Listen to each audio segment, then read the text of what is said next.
everyone, and thank you for joining me. My name is Marielle Triggs, and I run a small nonprofit called MuralNet. We've been working since 2017 with tribes in order to make their own LTE networks. Private LTE networks driven by Magma, such that tribes would own and control their own internet future. Now, back in 2017, our pilot network, we worked with the Havasupai tribe at the bottom of the Grand Canyon. It's an 8-mile walk or a helicopter ride in order to get there. With half a day of labor and $15,000 of equipment, they were able to bring broadband speeds down to the center of their village. That network sparked a movement. It was part of an endeavor in which we had to use 2.5 gigahertz spectrum and get a special temporary authority in order to get access to it. At the time, spectrum and licenses were frozen, but the FCC was able to see what was possible when tribes had control of their own spectrum, especially the 2.5 gigahertz spectrum.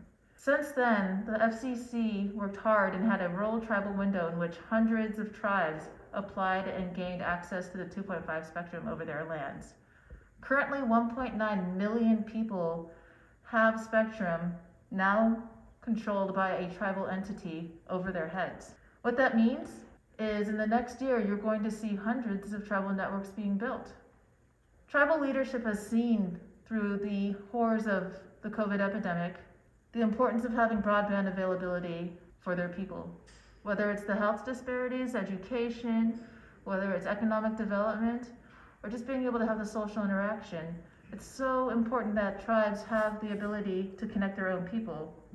We have worked with dozens of tribes now in order to build private LTE networks. We've worked with colleges, we've worked directly with government, we've worked with economic councils or educational departments. Magma has been pivotal in this in making control of that network accessible, and they've been able to see what parts of running a network they would want to do themselves, what parts they want to invest in, and what parts they might want to partner with outside entities. So here's a call out I have to you. Be a good partner. The open source code that you have been working on and the creation of Magma has been huge in giving tribes control over their own internet access future. So please, continue to build coalition with tribal partners. Learn what tribes need, their motivations, who they want to connect and how, and design around tribal partners. If tribes who are the least connected folks within Northern California are made to have control of their own spectrum, what that would mean is it's going to help many others along the way, school districts, small rural towns. Everyone would have easier access to broadband with your help. The user interface, figuring out what metrics tribes need, network management options, these are all parts of a network that you have control over and that you can make easier to access for our tribal partners. So please be a part of this movement. Contact us at info@muralnet.org. Work with us and work with the Native nations to design, build, and control their own internet access future. Thank you for all you do. My name is Jesse Archer. I'm a consultant with the Lone Pine Paiute Shoshone Reservation. In partnership with MuralNet and Cisco and leveraging the recently acquired 2.5 gigahertz spectrum through the rural tribal window and our recent application with the FCC, we are going to be launching an emergency 4G LTE network for our residents and citizens of the Lone Pine Paiute Shoshone Reservation. This network is going to have massive impacts for the community in terms of government operations, education, distance learning, community health, our emergency response services, and particularly protecting cultural resources, which is somewhat unique to our location in California. The Lone Pine Paiute Shoshone Reservation is as close to a true democracy, a pure democracy as you can get. While they do have elected officials, in order to pass laws, Lone Pine Paiute Shoshone's entire voting population must gather to vote to pass major ordinances and laws that affect the whole tribe. So when the pandemic hit, community, county, state, and even federal guidelines from the CDC prohibited large gatherings. So that effectively froze our government. And we needed we need a way to be able to conduct critical government operations and communications. Our communities are on the unfortunate end of the digital divide, we do not have wide broadband access for all homes, and particularly, most importantly, all students. Because of the coronavirus, schools had to go to distance learning. So if our students, our tribal students, did not have a stable internet connection, they were not able to participate. We're looking to provide stable internet access to every single home on the reservation. The Eastern Sierra and Paiute tribes in general protect some of the largest concentrations of cultural resources in the Western Hemisphere. We have petroglyphs that are thousands of years old, and they are sacred, absolutely sacred to our people, and priceless, and they are often vandalized and often stolen, where we have no way to surveil or protect these cultural resources. Literal graves, campgrounds, gathering and ceremonial places, important to the people. This network will allow us to monitor and protect these cultural resources where we have never been able to before. So Lone Pine's equipment, our 4G LTE network, is comprised of enterprise-grade equipment. We are using airspan equipment, bicells. We are testing multiple frequencies. We also have equipment from Cisco, and the Freedom Fi and Magma software are at the core of our network. And this software enables small rural tribes like us with minimal resources to manage and operate on the same level as any other nation state. Also, where we would be required to hire consultants, third-party consultants, that are very, very expensive and often out of our budget. The Magma user interface and the orchestrator allow us to set up and manage our own networks with minimal training. I myself set up our very first CPE just the other day when we were testing our network. It was very, very easy to use, and the concepts were easy to understand. I am the first person and with the first device to be attached to Lone Pine Paiute Shoshone Reservation's emergency network.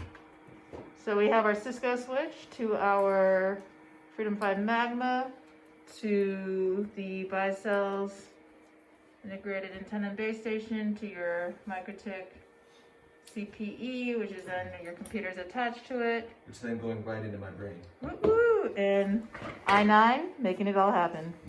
What we're looking forward to in the future is working even closer with Freedom Fi and the Magma software, and hopefully our partners at Cisco and MuralNet for training purposes. The interface and the software was easy enough for me to use as a first-time user with almost no background. And what we would like to do for sustainability purposes is build capacity internally as tribal nations. And this means we're going to need people who know how to run the Magma software very well, because this is what we will be running our networks from. What we would like to see is developing even closer relationships so we can learn from Freedom Fi and train our own people, and vice versa.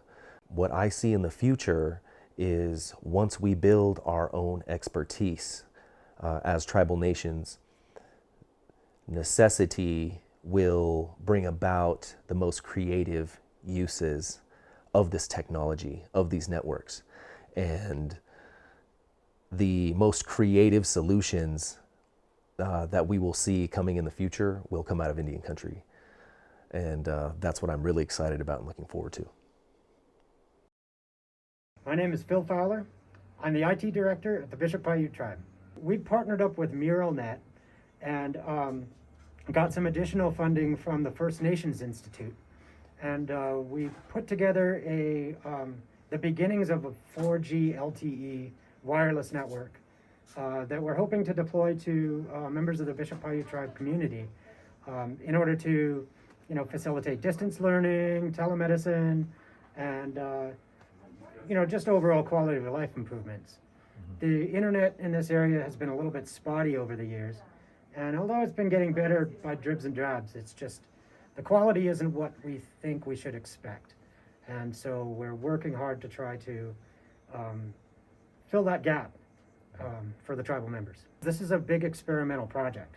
That's the main goal that we're doing right now, is experimentation. Since the middle of December, probably since early December, we've been using the Magma core in order to deploy internet services over our LTE network. In our project, we have deployed 6 LTE radios, 2 10 watts, a 20 watt, and 3 quarter watts. We're evaluating how those work in our given environment. Residences are a little bit spread out, and there's kind of a lot of trees around. And so we're just kind of covering all our bases and seeing what technologies work the best. The 60 node Bs are managed in Magma. We also have 43 current subscriber cards available in Magma. They haven't been all put out yet, but we're getting ramped up on deploying more and more in the very near future. And in fact, we just had another one today come in and tell us that they were on our experimental pool. They told us that they were moving and asked if they could take the connection with them. So I think that really speaks a lot to how much they want the wireless internet and how happy they were with the service. Because if it sucked, they wouldn't be asking to take it with them. We manage that all from the Freedom Fi orchestrator, and it's got a beautiful dashboard that helps us to visualize information and figure out what's online and what's not, and easily reboot the service if we need to, which thankfully it hasn't happened very much, but because we're still getting everything squared away and figuring everything out, there's little hiccups here and there. Sure. But by and large, it's been a really smooth situation. Once we got it up and running online, it's been running fairly solidly. I found that it's user friendly in that it's intuitive, so I can look at the dashboard, and I don't really have a lot of experience with LTE networks. This is the first time that I've ever even approached the subject. So when I'm able to look at the dashboard, get an idea of what it is that I'm looking at and how it relates to one another, it just makes the system a little bit more intuitive for somebody like me that, just wants to get the thing up and running quickly and doesn't have access to the kind of expertise that, hiring a consultant might bring in. But since we're in a remote area, we're largely on our own. And so we need to be able to figure out what's going on with our network and kind of understand the nuts and bolts of it. It helps in affordability too, because we don't need to pay, really strongly experienced technical staff. It would be nice if we had access to something like that, if we had access to, experienced engineers that we could hire, but there's nobody like that in the local labor pool. So we have to be able to deploy technologies that we can manage on our own. Well, that's one thing that Magma really does well, is take out a lot of that complexity for you, and it allows you to focus on, the basic things like getting your customers subscribed, and it just allows you to manage it with a little bit less expertise than you might have had or have access to. Mm-hmm. There's about 2/3 of people living on tribal lands don't have sufficient connectivity, if having any connectivity at all, to the internet. And COVID has really shown why this is such an important issue. Unlike other countries, though, the issues when it comes to getting connectivity on tribal lands isn't necessarily one of infrastructure, in the sense of there's usually fiber to almost every school. So there is some sort of high-speed connection to almost every village. And also electricity, for the most part, is also present. What it often is what we call the first mile, otherwise known as the last mile. So getting it from that centralized place and distributing it to homes, that seems to be one of the biggest issues. And that's where making those kind of networks operational and in control of tribes has been one of our biggest goals. So how do we make sure that they can own that infrastructure? Luckily, carrier grade LTE equipment has really come down in price. How can we make sure that they get access to the airwaves in order to be able to broadcast? And the FCC released 2.5 gigahertz spectrum, allowed tribes to claim it for free before they're auctioning it off, which is a great band in order to broadcast rurally. It goes pretty far, it goes through leaves. It's almost perfect for this type of deployment. And then lastly, it's about the operations. How do you make it sustainable? And that's where open source cores are a huge part of it. If you have to always pay someone to manage your core, it's going to be some cost that you don't have much control of, you can't predict. So the idea is, what can we use that is low or no cost, start them off, and then help build that internal capacity so then they can decide whether they want to stick with running their own core, or maybe move on to another type of technology, or maybe have some sort of shared management. So that's one thing that we've really loved about Magma, in that it's accessible, it's fairly reliable, and well, it's free. You can download it off of GitHub. So MuralNet was founded in 2017 by a bunch of volunteers, and what we were tackling was the tribal digital divide.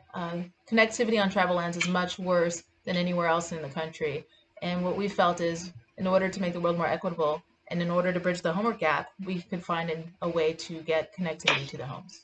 When indigenous peoples had their lands taken, they were pushed into the corners of the United States that were more difficult, were harder to live, were more challenging. But even then, if we look at connectivity rates for tribal people living on lands versus non-tribal people living on lands, it seems like the gap is always, tribal folks seem to have about half the connectivity no matter what metric we're looking at compared to their rural counterparts. So as a nonprofit, what we do is when we partner with our tribal partners, we leverage donations, we leverage volunteers, we leverage testing in Silicon Valley. So we did a lot of testing in order to improve upon Magma. However, that's not a sustainable model. So I came across FreedomFi because they were developing the business case, if you will, that was appealing to our partners, where they have these small or medium-sized networks. Most of them are under 100 homes.